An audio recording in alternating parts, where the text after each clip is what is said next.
closely at the larger of the two masks in this case.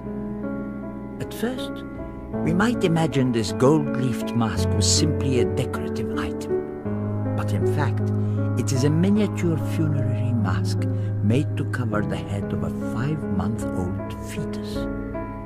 The golden mask lay in one of two fetus coffins found in Tutankhamun's tomb. Both fetuses were female and were probably the offspring of Tutankhamun and his wife, Akhenamun. One of the most intimate and poignant pieces in the exhibition is the fetus mask that we think belonged to one of the children of Tutankhamun. Again, no genetic testing is really possible at this time period, so the parental link is insecure, but there were two fetuses buried in Tutankhamun's tomb, both of them buried in little miniature coffins, one stillborn at 5 months, one stillborn at 8 months.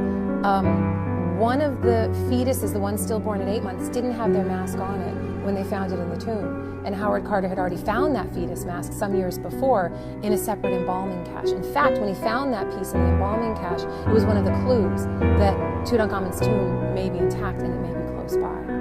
Tutankhamun married Akhenamun around the time he became king, when he was just 9 years old.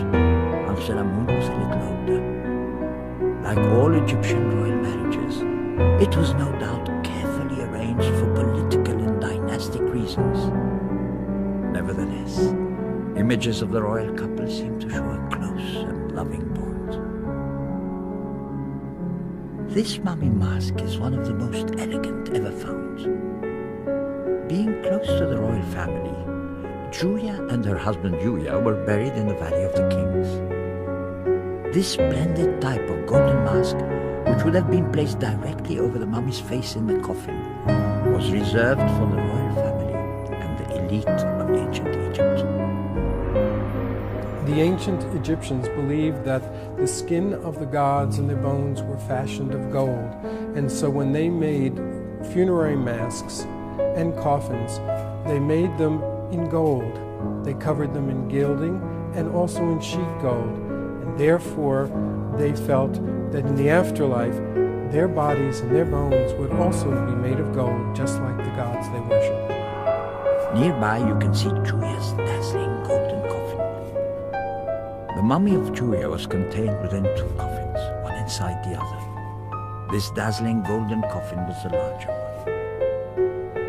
The embalmers packed the body inside and out with nature, a mixture of salt and baking soda that occurs naturally in Egypt. The embalmers wrapped the body in linen bandages, placing amulets among them to protect the deceased in the afterlife. Meanwhile, a priest chanted spells for the dead. And finally, the newly mummified body was placed into its coffin. Mummification was a process that evolved over many generations. First, you had to dry out the body, but even before that, there was an incision made in the left flank, and then the internal organs were removed. 4 of them, the lungs, the liver, the stomach, and the intestine, were considered extremely important. They were mummified separately and then put in their own containers. The heart was also considered important, and that was mummified and usually put back into the body. The brain, however, was not considered particularly important. It was removed through a brain hook that was put into the nostril, and it was just thrown away. After this, the body was then dried out with different salts and resins, and eventually it was wrapped with yards and yards of linen, and then the body was put into a coffin, and the coffin was put into a sarcophagus, and the sarcophagus was put into a tomb.